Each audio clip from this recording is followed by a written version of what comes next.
What follows are the musings of a guy who saw a thing on YouTube that seemed like it was under 20% risk, and that risk was manageable. And so what could possibly go wrong? Anyway,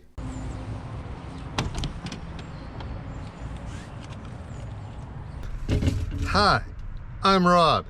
It's garage time.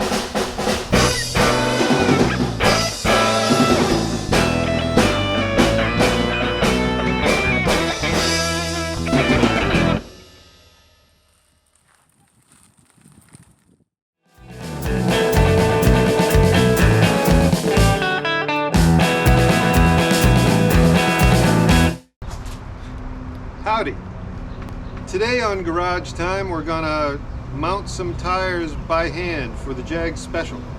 You can see I've got one done here, my beautiful American Racing Equipment Torque Thrust D, some nice Cooper GTs. This one is in 215/70/15. Here I've got another 7-inch rim and another 215/70/15, and I'm going to put those together and I'm going to show you exactly how. First of all, let's get this out of the way. Okay, so the tools you need for this are some tire levers, the rim, some cardboard to lay it on so we don't ding up this lovely aluminum finish, some bead lube. What I have in this right here is a 50-50 mix of baby shampoo and water. Works great. Some people are tempted to use dishwashing liquid, but don't. Dishwashing liquid has detergents in it that are caustic and will absolutely corrode the aluminum of the rim. You need a brush of some sort to get it on the bead. And then here we have something I've recently learned how to do. Some starting fluid and a torch to ignite it. And I'll show you what that's about in a little while. The first thing we're going to do is take the bead lube and give the bead of the tire a soaking. So, a little bit more.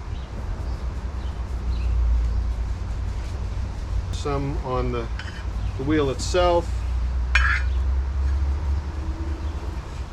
Help get it around that edge.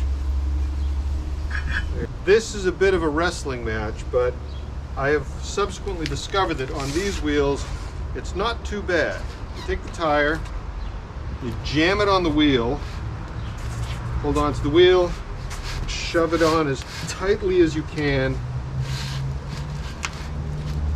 making sure that the bead on the inside gets into this groove right here. This groove in the wheel is designed to help you mount the tire. So, we've got that in there. Take our lever, slide it in between the tire and the rim, and there's that. Come on. Boom! See how easy that was? Same thing. Lube up the bead. Now this side is a little more challenging. Gotta apply some knee pressure. Then we take our lever, and you want to get close to where it's folding over the bead. There's that, and then that. Move your knee up, a little more pressure. Knee up. One of the other things you want to do is make sure you don't get the lever on this side before you pry, otherwise you'll scar up the finish on the wheel. Hook it over the bead, and then, and boom. Now comes the fun part. This edge of the bead needs to touch the bead lip on the inside of the rim in order for the rim to seal. There is a trick you can see online that I've recently learned how to do, and the caveat now is don't try this at home, where you use a little bit of a flammable liquid. Starting fluid works really well, which you ignite inside the tire. It creates a pressure wave that pops the tire onto the bead. The first thing I got to do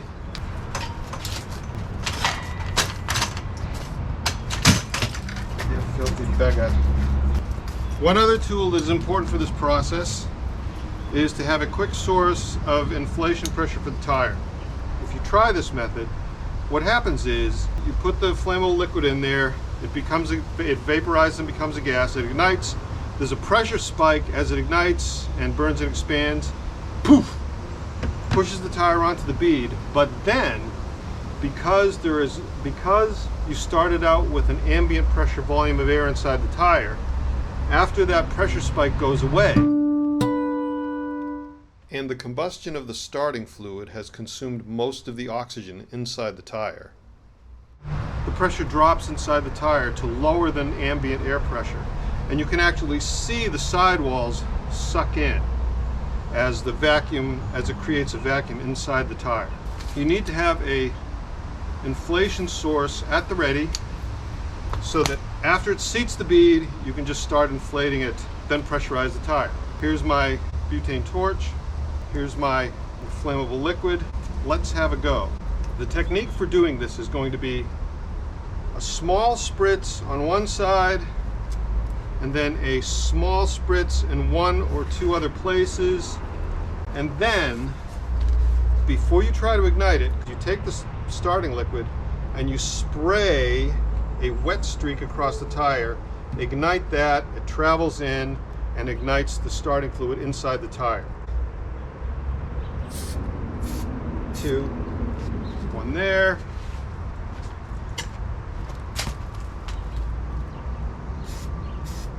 A little bit there. A little bit there. Then there's that. Light the torch and ta-da! And now we'll watch the tire. You will see the sidewall begin to deflate. Get off of there. Doing burnouts in the driveway. See how soft it is now? Now we put the chuck on the tire and you can see on the gauge on the chuck there's no pressure. There we go. There's 34. The reason I put 34 in it is because the pressure is going to drop anyway because of how the flammable liquid heated up the inside of the tire. So the air that just went in got a little bit heated up, it's going to cool down.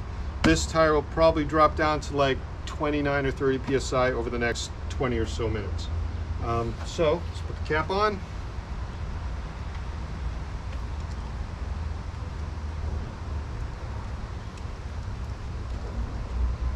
And there we have another front tire for the Jag Special.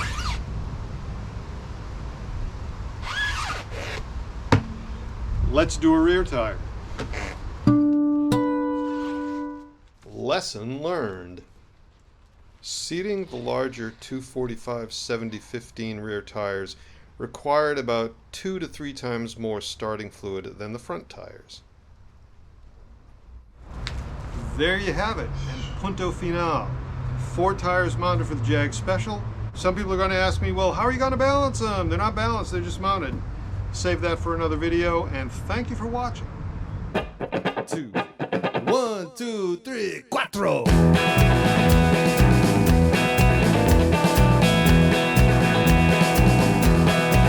Well, my daddy, he raised stock cars a long, long time ago at New England's fastest quarter-mile, good old Westboro. He and Mom would rally around in their MGTD, but they bought a Porsche 356 the year my mom had me. I was raised by gearheads, this apple fell not far from under Daddy's tutelage, messing around with cars.